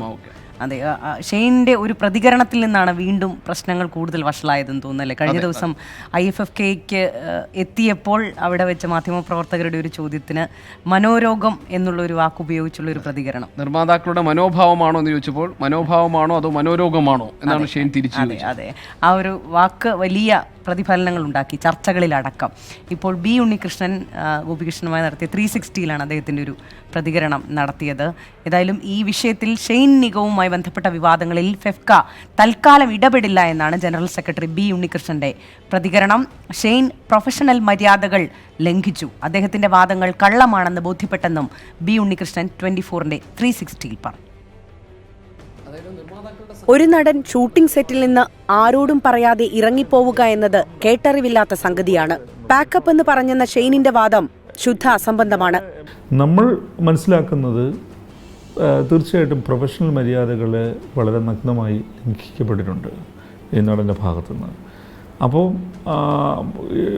കേട്ടറിവില്ലാത്തൊരു സംഗതിയാണ് നമ്മളൊരു സെറ്റിൽ നിന്ന് ആരെയും അറിയിക്കാതെ ഇറങ്ങിപ്പോകുക എന്നുള്ളത്. അപ്പോൾ പാക്കപ്പ് പറഞ്ഞു എന്നൊക്കെയാണ് നടൻ പറയുന്നത്. അതൊക്കെ ശുദ്ധ അസംബന്ധമാണ്. ആരും പാക്കപ്പ് പറഞ്ഞിട്ടില്ല. അവിടെ ഷൂട്ടിംഗ് നടക്കുമ്പോഴാണ് നടൻ ഇവിടെ മിസ്സിംഗ് ആവുന്നത്. എന്ത് വിട്ടുവീഴ്ചയ്ക്കും തയ്യാറാണെന്നും തന്റെ ഭാഗത്ത് തെറ്റുപറ്റിയെന്നും ഷെയ്ൻ ഭാരവാഹികളെ അറിയിച്ചതിനെ തുടർന്നാണ് ഫെഫ്ക ഇങ്ങനെയൊരു ചർച്ച ആരംഭിച്ചത്. ഞങ്ങളിങ്ങനൊരു ചർച്ച തുടങ്ങാൻ കാരണം അദ്ദേഹം എന്ത് വിട്ടുവീഴ്ചയ്ക്കും തയ്യാറാണെന്നും എൻ്റെ ഭാഗത്ത് തെറ്റുപറ്റിയിട്ടുണ്ടെന്നും അമ്മയുടെ ഭാരവാഹികളെ അദ്ദേഹം അറിയിച്ചിരുന്നു, സിദ്ദിഖിനെയും ഇടവേള ബാബുവിനെയും. ഷെയ്ൻ എത്ര മണിക്കൂർ ജോലി ചെയ്തു എന്നതിന്റെ കൃത്യമായ കണക്ക് ഫെഫ്കയുടെ കൈവശമുണ്ട്. സെറ്റിൽ ഷെയ്ൻ അസിസ്റ്റന്റ് ഡയറക്ടർമാരോട് മോശമായി പെരുമാറിയെന്നും B. ഉണ്ണികൃഷ്ണൻ പറഞ്ഞു. ഏറ്റവും പരിഗണന വേണ്ട ഒരു വിഭാഗമാണ് അസിസ്റ്റന്റ് ഡയറക്ടേഴ്സ്. അവർ ഈ സംവിധാനം എന്ന കല പഠിക്കാൻ വരുന്ന കുട്ടികളാണ്. അവരോട് അദ്ദേഹം വളരെ മോശമായിട്ടാണ് പെരുമാറിയിരിക്കുന്നത്. ഞങ്ങളുടെ കയ്യിൽ അതിനുള്ള വസ്തുതകളും കാര്യങ്ങളൊക്കെ ഉണ്ട്. Research desk 24. ഒരുപാട് നാൾ ചർച്ച ചെയ്തതാണ്. ഒരു പക്ഷേ ഈ വാർത്ത പുറത്തു വരുന്നതിന് മുൻകൈ എടുത്തത് 24 ആണ്. അതിൽ ഞങ്ങൾക്ക് അങ്ങേയറ്റം അതിൽ അഭിമാനമുണ്ട്. കാരണം ഇതുപോലൊരു സംഭവം ഇനി നമ്മുടെ രാജ്യത്ത് ഉണ്ടാകാൻ പാടില്ല. അത്രയധികം ചർച്ച ചെയ്യപ്പെടുകയും നമ്മളെ വേദനിപ്പിക്കുകയും ചെയ്താണ് മദ്രാസ് IITയിലെ വിദ്യാർത്ഥിനി ഫാത്തിമ ലത്തീഫിൻ്റെ ദുരൂഹ മരണം. ഇതുമായി ബന്ധപ്പെട്ട് ഫാത്തിമയുടെ പിതാവ് അബ്ദുൽ ലത്തീഫ് കേന്ദ്രമന്ത്രിയെ കണ്ടു, ആഭ്യന്തരമന്ത്രിയെ കണ്ടു, പ്രധാനമന്ത്രിയെ കണ്ടു. അദ്ദേഹത്തിൻ്റെ ഒരേ ഒരു ആവശ്യം CBI അന്വേഷണത്തിലൂടെ സത്യം പുറത്തു വരണം എന്നുള്ളതാണ്. അപ്പോൾ അതിന് അനുകൂലമായൊരു തീരുമാനം ഉണ്ടാവുകയാണ് നിമി. കേന്ദ്ര ആഭ്യന്തരമന്ത്രി അതിലൊരു ഉറപ്പ് നൽകിയിരുന്നു. പക്ഷേ തമിഴ്നാട് സർക്കാരിന്റെ അന്വേഷണവുമായി ബന്ധപ്പെട്ടാണ് അദ്ദേഹത്തിന് ഒരുപാട് പരാതികൾ ഉണ്ടായിരുന്നത്. തുടക്കം മുതൽ പോലീസ് വളരെ മോശമായി പെരുമാറി നിലപാടുകൾ സ്വീകരിച്ചു, തെളിവുകളൊക്കെ വളരെ ലാഘവത്തോടെ കൈകാര്യം ചെയ്തു എന്നുള്ളതാണ്. പക്ഷേ തമിഴ്നാട് സർക്കാർ ഇന്ന് CBI അന്വേഷണത്തിന് ശുപാർശ ചെയ്തു എന്നുള്ളതാണ് ഇതിൽ പ്രധാനപ്പെട്ടത്. CBI അന്വേഷിക്കണമെന്ന ആവശ്യമാണ് തമിഴ്നാട് സർക്കാർ മുന്നോട്ട് വെച്ചിരിക്കുന്നത്. ക്രൈംബ്രാഞ്ച് അന്വേഷണത്തിൽ കാര്യമായ പുരോഗതി ഇല്ലാത്തതും ഹൈക്കോടതിയുടെ ഇടപെടലുമാണ് തമിഴ്നാട് സർക്കാർ തീരുമാനത്തിന് പിന്നിൽ. ഒടുവിൽ ഫാത്തിമയുടെ പിതാവ് അബ്ദുൽ ലത്തീഫിന്റെ പോരാട്ടത്തിന് ഭാഗിക ജയം. മകളുടെ മരണത്തിന് ഉത്തരവാദികളായവരെ കണ്ടെത്താൻ CBI അന്വേഷണം വേണമെന്ന ലത്തീഫിന്റെ ആവശ്യം തമിഴ്നാട് സർക്കാർ അംഗീകരിച്ചു. CBI അന്വേഷണം നടത്തിക്കൂടെയെന്ന് കഴിഞ്ഞ ദിവസം മദ്രാസ് ഹൈക്കോടതി തമിഴ്നാട് സർക്കാരിനോട് ആരാഞ്ഞിരുന്നു. CBI അന്വേഷണം നടത്താമെന്ന ഉറപ്പ് ലത്തീഫിന് നേരത്തെ കേന്ദ്രമന്ത്രി അമിത്ഷാ നൽകുകയും ചെയ്തു. ഫാത്തിമയുടെ മരണം ഒരു CBIയുടെ ഒരു വനിതാ IG അന്വേഷിക്കും. ബാക്കി ഇന്ത്യയിലെ മുഴുവൻ IITകളുടെയും മരണവും മറ്റ് വിഷയങ്ങളുമെല്ലാം CBIയുടെ മറ്റൊരു ഉന്നതതല സംഘം അന്വേഷിക്കും എന്ന് നേരത്തെ ഞങ്ങൾ തീരുമാനിച്ചിട്ടുള്ളത്. അത് ഏതാണ്ടൊരു 20 ദിവസം മുമ്പുള്ള കേസാണ്. ഓൾ പാർട്ടി മീറ്റിംഗിൽ പറഞ്ഞിട്ടുള്ളതായിട്ടാണ് അമിത്ഷാജി എന്നോട് പറഞ്ഞത്. ഇത് അംഗീകരിച്ചാണ് തമിഴ്നാട് സർക്കാരിന്റെ തീരുമാനം. മദ്രാസ് IIT വിദ്യാർത്ഥിയായ ഫാത്തിമയെ നവംബർ 9-നാണ് ഹോസ്റ്റൽ മുറിയിൽ മരിച്ച നിലയിൽ കണ്ടെത്തിയത്. ചെന്നൈ ക്രൈംബ്രാഞ്ചിനായിരുന്നു അന്വേഷണ ചുമതല. കേസിൽ വഴിത്തിരിവുണ്ടാക്കാൻ ഇതുവരെ ക്രൈംബ്രാഞ്ചിന് കഴിഞ്ഞില്ല. ജനുവരി 22-ന് അന്വേഷണ പുരോഗതി റിപ്പോർട്ട് കൈമാറണമെന്ന് മദ്രാസ് ഹൈക്കോടതി നിർദ്ദേശിച്ചിരുന്നു. IITയിൽ ആത്മഹത്യ വർദ്ധിക്കുന്ന സാഹചര്യത്തിൽ വിദ്യാർത്ഥികൾക്ക് കൗൺസിലിംഗ് നൽകണമെന്നും കോടതി നിർദ്ദേശിച്ചു. ഇതിന് പിന്നാലെയാണ് അന്വേഷണം CBIക്ക് വിട്ട് തമിഴ്നാട് സർക്കാർ ശുപാർശ. 24 ചെന്നൈ. പൊതുവെ തന്നെ നഷ്ടം കൊണ്ട് വീർപ്പുമുട്ടുകയാണ് KSRTC. അവിടെ KSRTC ഒന്നുകൂടി ദുർബലപ്പെടുത്തുന്ന തീരുമാനമാണ് ഉണ്ടാകാൻ പോകുന്നത്. നഷ്ടത്തിലായ KSRTCയെ വീണ്ടും നഷ്ടത്തിലേക്ക് കൂപ്പുകുത്തിക്കുകയാണ് കോർപ്പറേഷൻ മാനേജ്മെന്റ്. കോർപ്പറേഷനെ കൂടുതൽ സാമ്പത്തിക പ്രതിസന്ധിയിലാക്കുന്നു. 420 സൂപ്പർ ക്ലാസ് ബസ്സുകളുടെ പെർമിറ്റ് റദ്ദാകാൻ പോകുന്ന സാഹചര്യം. 7 വർഷം എന്ന സമയപരിധി കഴിയുന്നതോടെയാണ് അടുത്ത മാസം മുതൽ ബസ്സുകളുടെ പെർമിറ്റ് റദ്ദാകുന്നത്. ഏറ്റവും കൂടുതൽ വരുമാനം ലഭിക്കുന്ന ഈ റൂട്ടുകളിലേക്ക് പുതിയ ബസ്സുകൾ വാങ്ങാത്തതിനാൽ KSRTCക്ക് സർവീസ് ഇല്ലാതാകും. 24 എക്സ്ക്ലൂസീവ്. ഒരു പുതിയ സൂപ്പർ ക്ലാസ് KSRTC ബസ്സിന് 5 വർഷത്തേക്കാണ് പെർമിറ്റ് അനുവദിക്കുന്നത്. പിന്നീട് പ്രത്യേക ഉത്തരവിലൂടെ സർക്കാർ 7 വർഷമാക്കി ഇപ്പോൾ നീട്ടി നൽകി. 7 വർഷത്തിന് ശേഷം ഈ ബസ്സുകൾ ഓർഡിനറി ബസ്സുകളായി മാറ്റും. നിലവിൽ KSRTCയിൽ സൂപ്പർ ക്ലാസ് പെർമിറ്റുള്ള 420 ബസ്സുകൾ അടുത്ത മാർച്ചോടെ 7 വർഷം പൂർത്തീകരിച്ച് പൂർണ്ണമായും ഓർഡിനറി ബസ്സുകളായി മാറും.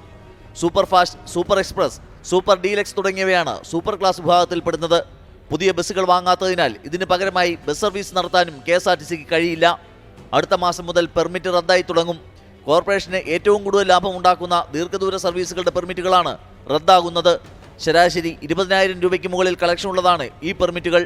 ദീർഘദൂര സൂപ്പർ ക്ലാസ് സർവീസുകളുടെ പെർമിറ്റ് ഇല്ലെങ്കിൽ പിന്നെ KSRTC അപ്പം നിൽക്കും. യഥാർത്ഥത്തിൽ ഓർഡിനറി സർവീസുകൾ കോർപ്പറേഷന് വലിയ നഷ്ടമാണ് ഉണ്ടാക്കുന്നത്. എല്ലാ ഓർഡിനറി സർവീസുകളും നഷ്ടമല്ലെങ്കിൽ പോലും ആ നഷ്ടം ദീർഘദൂര സൂപ്പർ ക്ലാസ് സർവീസുകളിൽ നിന്നാണ് നമ്മൾ ഇപ്പോൾ നികത്തിക്കൊണ്ടിരിക്കുന്നത്. യഥാർത്ഥത്തിൽ വലിയ അന്തരത്തിലേക്ക് പോകാതെ കോർപ്പറേഷൻ നിലനിർത്തുന്നത് KSRTCയുടെ സൂപ്പർ ഫാസ്റ്റ് മുതലുള്ള പരിമിതമായ സൂപ്പർ ക്ലാസ് സർവീസുകളാണ്. ഇപ്പോൾ സൂപ്പർ ഫാസ്റ്റ് തന്നെ 420 എണ്ണത്തിൻ്റെ കാലാവധി മാർച്ച് മാസമാകുമ്പോഴേക്കും തീരുകയാണ്. പുതിയ ബസ്സുകൾ വാങ്ങാനായി 324 കോടി രൂപ കിഫ്ബി വഴി സർക്കാർ അനുവദിച്ചിരുന്നു. എന്നാൽ ബസ് ബോഡി നിർമ്മാണത്തിലെ തർക്കം കാരണം ഇത് നടന്നില്ല. ദേശീയ ശരാശരിയേക്കാൾ കുറഞ്ഞ ദിവസത്തിനുള്ളിൽ ബസ് ബോഡി നിർമ്മിക്കാമെന്ന് തൊഴിലാളികൾ ഉറപ്പ് നൽകിയെങ്കിലും വാടകയ്ക്ക് ബസ് എടുക്കാമെന്ന് മാനേജ്മെന്റ് തീരുമാനിക്കുകയായിരുന്നു. പുതിയ ബസ് വാങ്ങാതെ റദ്ദാകുന്ന പെർമിറ്റുകൾ കോർപ്പറേഷന് നിലനിർത്താനും കഴിയില്ല. VA ഗിരീഷ്, 24 തിരുവനന്തപുരം.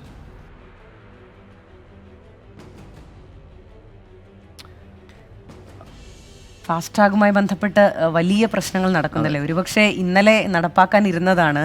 അത് വലിയ ചർച്ചകൾക്കും പ്രതിഷേധങ്ങൾക്കും വലിയ ഗതാഗത കുരുക്കിനും ഇടയാക്കിയൊരു സാഹചര്യം ഉണ്ടായി. ഫാസ്ടാഗ് നടപ്പാക്കുക നിർബന്ധമാക്കുന്നത് 1 മാസത്തേക്ക് കൂടി നീട്ടിയിട്ടുണ്ട്.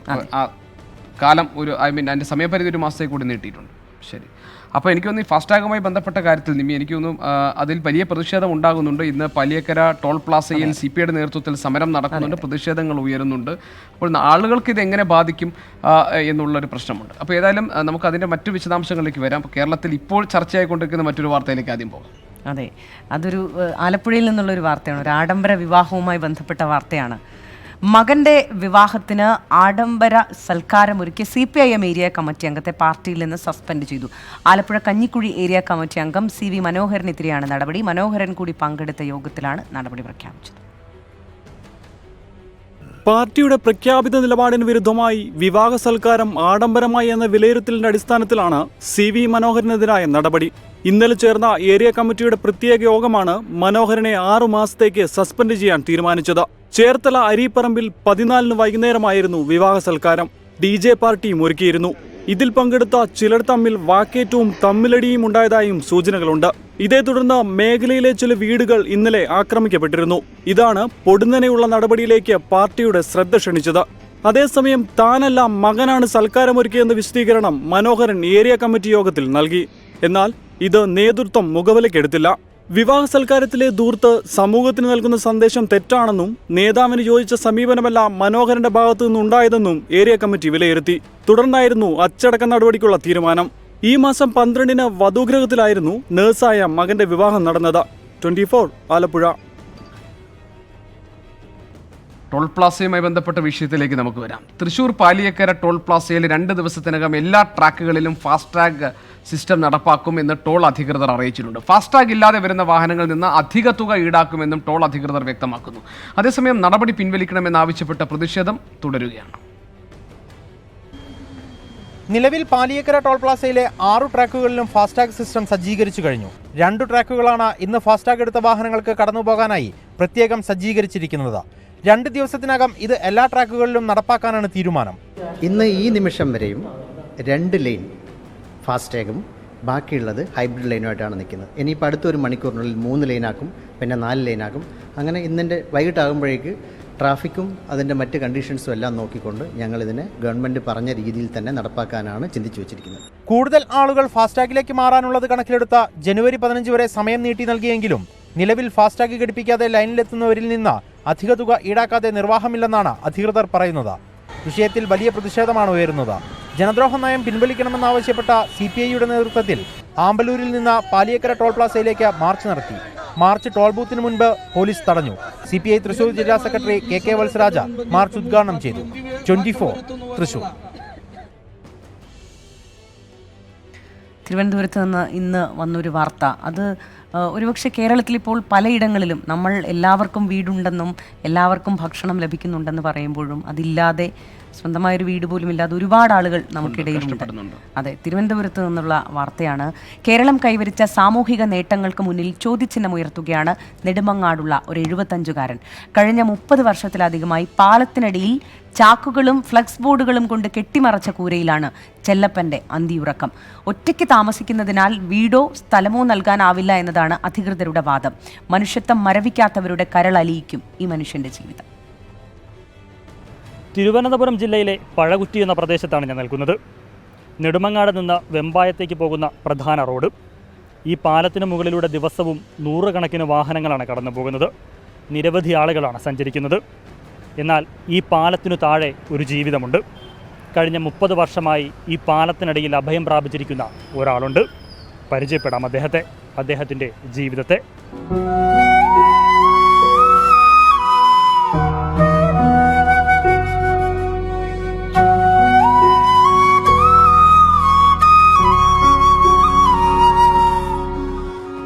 എൻ്റെ പേര് ചെല്ലപ്പന.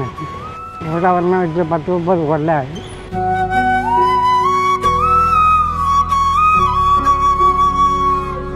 ഞാൻ ഒരുപാട് അപേക്ഷയൊക്കെ കൊടുത്തത് ആരും മൈൻഡ് ചെയ്യില്ല. പിന്നെ കിടക്കാൻ നിവർത്തില്ലാത്തതുകൊണ്ട് ഞാൻ നിങ്ങൾ കൂല വെച്ച് കൊടുക്കട്ടെ.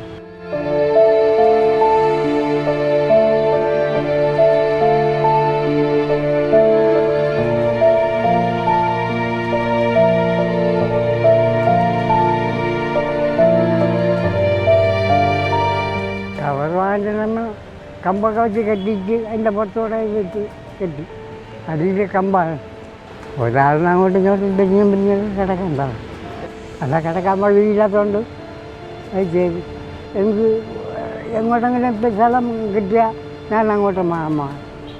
നാട്ടുകാരൊക്കെ പൈസയൊക്കെ തന്നെയൊക്കെയാണ് ഞാൻ ജീവിക്കുന്നത്. അല്ല കൂലിവേലി ചെപ്പാൻ എന്നെ കൊണ്ട് പറ്റും.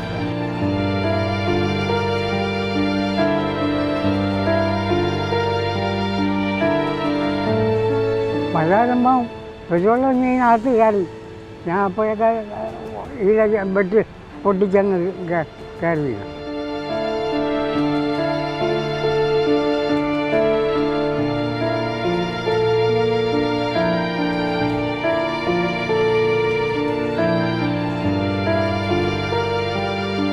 ക്യാമറാമാൻ ബിപിൻ വേളിക്കൊപ്പം അൽ അമീൻ, 24 തിരുവനന്തപുരം.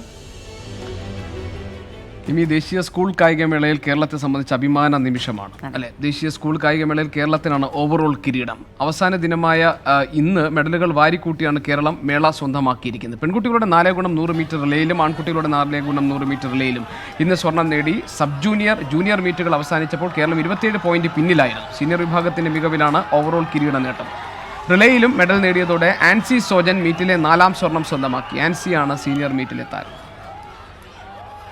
തീർച്ചയായിട്ടും വളരെയധികം സന്തോഷമുണ്ട്. കഴിഞ്ഞ വർഷം ഈ നേട്ടം എനിക്ക് നേടാൻ സാധിച്ചില്ല. നാട്ടിലുള്ള എല്ലാവരും, പിന്നെ കേരള ടീം മുഴുവൻ എല്ലാവരും, പിന്നെ സാർമാർ, കോച്ചസ്, പിന്നെ ഡോക്ടേഴ്സ്, പ്രത്യേകിച്ച് വിമൽ സാർ, എല്ലാവരോടും ആൻസി സോജൻ കേരളത്തിൻ്റെ അഭിമാനമാവുകയാണ്. എനിക്കൊന്ന് ആൻസി ജീവിതത്തിൽ ഒരുപാട് സ്ട്രഗിൾ ചെയ്തിട്ടാണ് ഈ ട്രാക്കിലേക്ക് വരുന്നത്. കാരണം ഒരുപാട് പ്രതിസന്ധികളും നേരിട്ട് കഠിനാധ്വാനം ചെയ്തുകൊണ്ടാണ്. അപ്പോൾ ആൻസിയെ സംബന്ധിച്ച് ഇത് അർഹമായ വിജയമാണ്, അഭിമാനിക്കാവുന്ന നേട്ടമാണ്. നമുക്ക് ആൻസി ഇനിയും കൂടുതൽ ഉയരങ്ങളിലേക്ക് കുതിക്കുമെന്ന് നമുക്ക് കരുതാം അല്ലേ നിമി? അതെ, വ്യക്തിപരമായി ആൻസിയെ സംബന്ധിച്ചിടത്തോളം വലിയ നേട്ടം. ഒപ്പം കേരളത്തെ സംബന്ധിച്ചിടത്തോളം ഓവറോൾ കിരീടം നേടുന്നതിൽ ആൻസിയുടെ 4 സ്വർണം വലിയ പങ്ക് വഹിച്ചിട്ടുണ്ട്. നമുക്ക് നോക്കാം ആൻസി സോജൻ്റെ നേട്ടം ഏത് നിലയ്ക്കാണ്, എന്തൊക്കെയായിരുന്നു ആൻസി നേടിയെടുത്തിട്ടുള്ള ഈ പ്രകടനത്തിൽ ആൻസിക്ക് കൈമുതലായുള്ളത് നമുക്ക് നോക്കാം. ലോങ് ജമ്പിൽ 6.26 മീറ്റർ, അതാണ് ആൻസി ഇട്ടിരിക്കുന്ന റെക്കോർഡ്. 100 മീറ്ററിൽ 12.10 സെക്കൻഡ്, അതിലാണ് 100 മീറ്റർ ആൻസി സ്വന്തമാക്കിയത്. 200 മീറ്ററിൽ 24.26 സെക്കൻഡ്.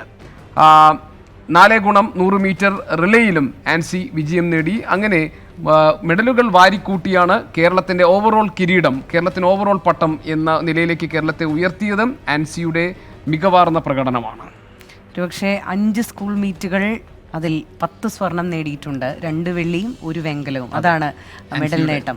ഒരുപക്ഷെ ഇത്തവണ +2-നാണ് ആൻസി പഠിക്കുന്നത്. അതുകൊണ്ട് തന്നെ ഇതോടെ ഈ ദേശീയ അത്ലറ്റിക് മീറ്റോടെ സ്കൂളിലെ പ്രകടനങ്ങൾ അവസാനിക്കുകയാണ് എന്നുള്ളത് കൂടിയുണ്ട്. എനിക്കൊരു വലിയ അത്ലറ്റായിട്ട് വളരാൻ ഉള്ള പാകത്തിലുള്ള ഒരു പ്രാപ്തി ആൻസിക്കുണ്ട് എന്ന് തെളിയിക്കുന്നതാണ് ഈ നേട്ടങ്ങളൊക്കെ തന്നെ. ആൻസി സോജൻ എന്ന പേര് ഈ കായികമേളയോടുകൂടി അവസാനിക്കേണ്ടതല്ല, അത് ഇനിയും മാധ്യമങ്ങളിൽ ഇടം പിടിക്കേണ്ടതാണ്, നമ്മുടെ മനസ്സിൽ തറയേണ്ടതാണ്. അതിന് പാകത്തിൽ ആൻസിക്ക് വളരാൻ കഴിയട്ടെ നമുക്ക് പ്രതീക്ഷിക്കാം. ഒരുപക്ഷെ ഗോപികൃഷ്ണൻ ആദ്യം സൂചിപ്പിച്ചതുപോലെ വലിയ സഹായങ്ങളും സൗകര്യങ്ങളും മുന്നോട്ട് ഒരുക്കി കൊടുക്കേണ്ടതുണ്ട്. ഉറപ്പായും അത് നമ്മുടെ ഉത്തരവാദിത്തമാണ്. സ്റ്റേറ്റിന്റെ, ഗവൺമെന്റിന്റെ പോലും ഉത്തരവാദിത്തമാണ്. ഇതുപോലെ ഒരു അത്ലറ്റ് വരുമ്പോൾ അവർക്ക് ഇനി ദേശീയ തലത്തിൽ ഉയർന്നു വരാനും അന്തർദേശീയ മത്സരങ്ങളിൽ മത്സരിക്കാൻ പാകത്തിൽ അവരെ പരുവപ്പെടുത്തുക. അതുണ്ടാകും. ലഭിക്കട്ടെ. അതെ, അതങ്ങനെ ലഭിക്കട്ടെ.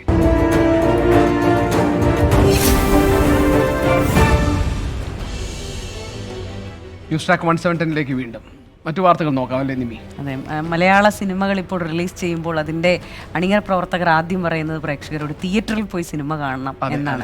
അതിൻ്റെ ഒരു കാരണം തിയേറ്ററിൽ പോയി കാണുന്നതിന് മുൻപ് ഇത് പല സൈറ്റുകളിലും എത്തുന്നു എന്നുള്ളതാണ്. വ്യാജ പകർപ്പുകൾ പുറത്തു വരും. തീർച്ചയായും ഒരുപക്ഷെ വലിയൊരു അധ്വാനം കൊണ്ടാണ് ഒരു സിനിമ ഉണ്ടാക്കുന്നത്. അതിങ്ങനെ ചെയ്യുന്നത് ഇപ്പോൾ മാമാങ്കം, അത് എത്ര കാലം എടുത്ത് ഷൂട്ട് ചെയ്തൊരു സിനിമയാണ്. മാമാങ്കത്തിൻ്റെ വ്യാജ പതിപ്പുകളാണ് ഇപ്പോൾ ഇൻ്റർനെറ്റിൽ എത്തിയിരിക്കുന്നത്. ഈ തിയേറ്ററിൽ നിന്ന് പകർത്തിയ പതിപ്പാണ് പല വെബ്സൈറ്റുകളിലുമായി പ്രചരിക്കുന്നത്. സിനിമയുടെ വ്യാജ പതിപ്പ് പുറത്തിറക്കിയവർക്കെതിരെ നടപടി ആവശ്യപ്പെട്ട് നിർമ്മാതാക്കൾ പരാതി നൽകിയിട്ടുണ്ട്. നിർമ്മാതാക്കൾ പോലീസിൽ പരാതി നൽകിയിട്ടുണ്ട്. കൂടാതെ സിനിമയെ തരം താഴ്ത്തുന്ന തരത്തിൽ സമൂഹമാധ്യമങ്ങളിൽ ശബ്ദ സന്ദേശം പ്രചരിപ്പിച്ച നിതിൻ എന്നയാൾക്കെതിരെയും നടപടി വേണമെന്ന പരാതിയിൽ പരാമർശമുണ്ട്. 24 കൊച്ചി. കേരള കർണാടക അതിർത്തിയായ മാക്കൂട്ടത്ത് കേരളത്തിന്റെ അധീനതയിലുള്ള റവന്യൂ പുറമ്പോക്ക് ഭൂമിയിൽ നിന്ന് മരം മുറിച്ചതിന് കർണാടക വനം വകുപ്പ് അറസ്റ്റ് ചെയ്ത മലയാളി ദമ്പതിമാർ ജയിൽ മോചിതരായി. 4 നാൾ നീണ്ട ജയിൽവാസത്തിനിടയിൽ ക്രൂരമായ മാനസിക പീഡനം നേരിടേണ്ടി വന്നു എന്നാണ് നേരിടുകയും കയ്യിലുള്ള സ്വർണ്ണമാലയും പണവും വനപാലകർ അപഹരിച്ചു എന്നുമാണ് ബാബുവും സൗമിനിയും പറയുന്നത്. സ്വന്തം പുരയിടത്തിലെ ചെറിയ മാവ്, പ്ലാവ്, തേക്ക് എന്നിവ മുറിച്ചതിനാണ് 30 വർഷമായി മാക്കൂട്ടത്തിൽ ജീവിക്കുന്ന ബാബുവിനെയും ഭാര്യ സൗമിനിയെയും 4 ദിവസം മുൻപ് കർണാടക വനപാലകർ അറസ്റ്റ് ചെയ്തത്. വർഷങ്ങൾക്ക് മുൻപ് ബാബുവിൻ്റെ അച്ഛൻ വീട്ടുപറമ്പിൽ നട്ട മരങ്ങളാണ് ഇവർ മുറിച്ചത്. വലിച്ചിഴച്ചാണ് കർണാടക വനപാലകർ ഇവരെ അറസ്റ്റ് ചെയ്ത് കൊണ്ടുപോയത്. വനിതാ പോലീസിന്റെ സാന്നിധ്യവും ഉണ്ടായിരുന്നില്ല. കന്നഡയിൽ ഉദ്യോഗസ്ഥർ തെറിവിളിച്ചതായി ദമ്പതികൾ പറഞ്ഞു. ഇതിനിടയിൽ സൗമിനിയുടെ കഴുത്തിലുണ്ടായിരുന്ന 1.5 പവൻ താലിമാലയും ബാബുവിൻ്റെ കയ്യിലുള്ള പേഴ്സും 4350 രൂപയും ഇരുവരുടെയും മൊബൈൽ ഫോണുകളും വനപാലകർ പിടിച്ചുവാങ്ങി. ഇവ കോടതിയിൽ വെച്ച് നൽകാമെന്നായിരുന്നു പറഞ്ഞിരുന്നത്. എന്നാൽ ജാമ്യം കിട്ടിയതിനു ശേഷവും ഇവ തിരിച്ചു നൽകിയില്ലെന്ന് ഇവർ പറയുന്നു. 350 രൂപയുണ്ടായിരുന്നു എൻ്റെ ഫോണും. വർദ്ധിച്ചിട്ടില്ല. പിടിച്ച് വലിച്ചു കയറ്റി ഇതാക്കിയെന്നേ ഉള്ളൂ. അല്ലാതെ വളരെ മോശമായിട്ട് അവർ എന്നോട് പെരുമാറി. കാരണം എന്താ വെച്ചാൽ ഒരു സ്ത്രീനോട് പെരുമാറി അങ്ങനെ ഒരു മോശമായിട്ട് പറഞ്ഞാൽ നിന്റെ കെട്ടിയവന് കള്ളക്കേസിൽ കൊടുക്കും, അങ്ങനെയൊക്കെയാണ് അവർ പറഞ്ഞത്. വന്യമൃഗ സംരക്ഷണ നിയമപ്രകാരം കേസെടുത്തതിനാൽ കർശന ഉപാധികളോടെയാണ് ഇവർക്ക് ജാമ്യം നൽകിയത്. എടൂർ സ്വദേശികളായ സജി, റഷീദ് എന്നിവരെയും പ്രതിപട്ടികയിൽ ഉൾപ്പെടുത്തിയിരുന്നു. ഇവർ ഒളിവിലാണെന്നാണ് കോടതിയിൽ നൽകിയ റിപ്പോർട്ട്. ജയിൽ മോചിതനായ ബാബുവിൻ്റെയും സൗമിനിയുടെയും ഭീതി ഇനിയും വിട്ടുമാറിയിട്ടില്ല. കേന്ദ്ര സംസ്ഥാന മനുഷ്യാവകാശ കമ്മീഷനുകൾക്ക് പരാതി നൽകുമെന്ന് ദമ്പതികൾ പറഞ്ഞു. ജയിൽ മോചിതനായി നാട്ടിൽ തിരിച്ചെത്തിയ ഇരുവരെയും നാട്ടുകാർ ചേർന്ന് സ്വീകരിച്ചു. 24 കണ്ണൂർ. കാസർഗോഡ് തളങ്കരയിലെ തണ്ണീർത്തടം കയ്യേറ്റത്തിൽ നടപടിക്കൊരുങ്ങി റവന്യൂ അധികൃതർ. തളങ്കര തീരദേശ പോലീസ് സ്റ്റേഷൻ സമീപത്തെ പുഴ പുറമ്പോക്ക് ഭൂമി വ്യാപകമായി മണ്ണിട്ട് നികത്തിയ സംഭവത്തിൽ കുറ്റക്കാർക്കെതിരെ നടപടിയെടുക്കുമെന്ന് റവന്യൂ അധികൃതർ.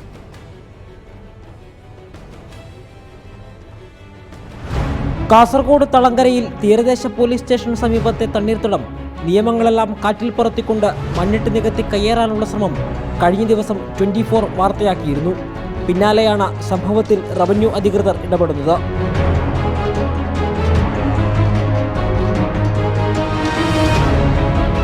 ആസൂത്രിതമായ കയ്യേറ്റമാണ് നടക്കുന്നതെന്നും ഇതിനു പിന്നിൽ വൻ മാഫിയ സംഘം പ്രവർത്തിക്കുന്നുണ്ടോ എന്ന് സംശയിക്കുന്നതായും സ്ഥലം സന്ദർശിച്ച അഡീഷണൽ തഹസിൽദാർ പറഞ്ഞു.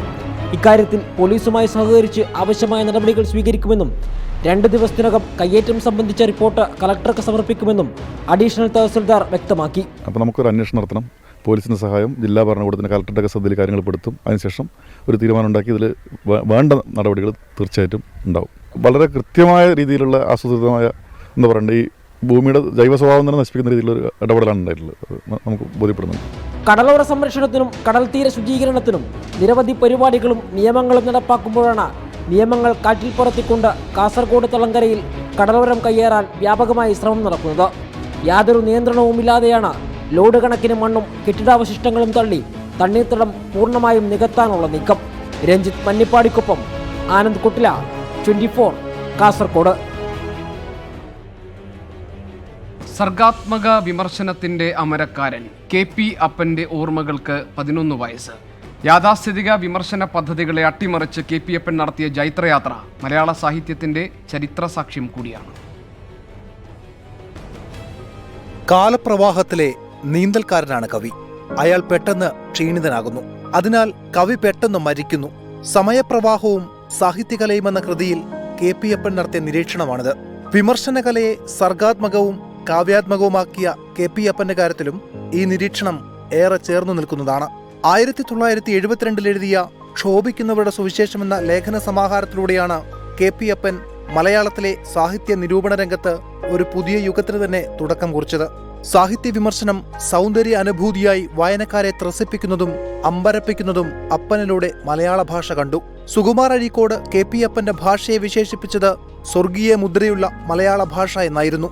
തിരസ്കാരം, കലഹവും വിശ്വാസവും, മാറുന്ന മലയാള നോവൽ, കലാപം, വിവാദം, വിലയിരുത്തൽ, ബൈബിൾ വെളിച്ചത്തിന്റെ കവചം തുടങ്ങി മറ്റനേകം കൃതികളും പിന്നീട് KP അപ്പന്റെ തൂലികയിൽ പിറന്നു. മലയാള സാഹിത്യ നിരൂപണ രംഗത്ത് തന്റേതായ ഇടമടയാളപ്പെടുത്തിയ KP അപ്പൻ 2008 ഡിസംബർ 15 യാത്ര പറഞ്ഞപ്പോൾ എന്തോ പറയാൻ ബാക്കി വെച്ച ഒരു ശൂന്യതയാണ് സാഹിത്യ ലോകത്തുണ്ടായത്. 11 വർഷത്തിനിപ്പുറവും ആ ശൂന്യതയുടെ ആഴമേറുകയാണ്. Research desk 24. മറ്റൊരു റിപ്പോർട്ടിലേക്കാണ്. സമൂഹ മാധ്യമങ്ങളിൽ വൈറലായ വയലിൻ ചെണ്ട ഫ്യൂഷൻ ഒരുക്കിയത് കണ്ണൂർ പിണറായിയിലെ ഒരു കൂട്ടായ്മയാണ്. ഫ്യൂഷൻ വീഡിയോ വൈറലായതോടെ പ്രണവം ബ്രദേഴ്സ് എന്ന ഈ കൂട്ടായ്മയ്ക്ക് ഇപ്പോൾ തിരക്കേറിയിരിക്കുകയാണ്. റിപ്പോർട്ട്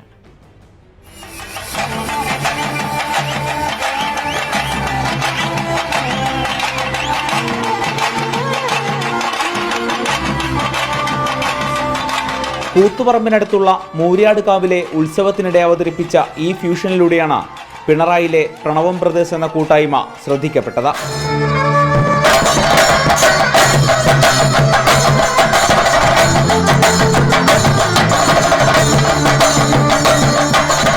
നിരവധി പരീക്ഷണങ്ങൾക്കൊടുവിലാണ് ചെണ്ട വയലിൻ ഫ്യൂഷൻ എന്ന ആശയത്തിലേക്ക് എത്തിയത്. ചെണ്ടമേളവും ശിങ്കാരിമേളവും കേട്ട് ശീലിച്ച നാട്ടുകാർക്ക് പുത്തൻ അനുഭവമൊരുക്കുകയായിരുന്നു ലക്ഷ്യം.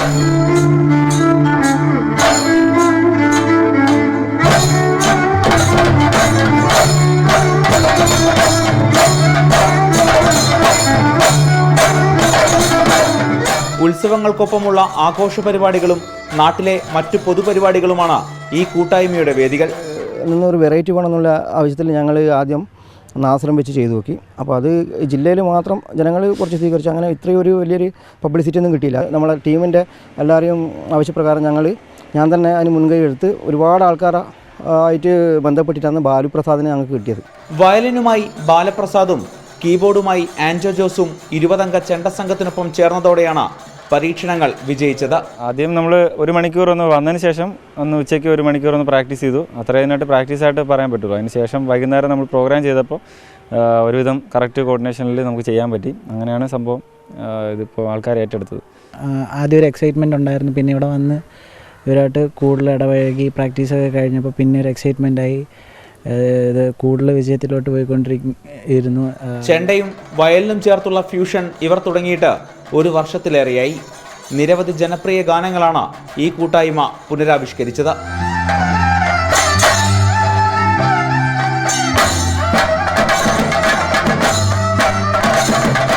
ക്യാമറമാൻ വിജിത് ഊർക്കടവിനൊപ്പം അർജുൻ മട്ടന്നൂർ, 24 കണ്ണൂർ. അപ്പോൾ ഇതോടെ ന്യൂസ് ട്രാക്ക് 1710 1 മണിക്കും 7 മണിക്കും 10 മണിക്കും എത്തുന്ന ന്യൂസ് ട്രാക്കിൻ്റെ 1 മണിക്കുള്ള ന്യൂസ് ട്രാക്ക് ഇവിടെ പൂർണ്ണമാവുകയാണ്.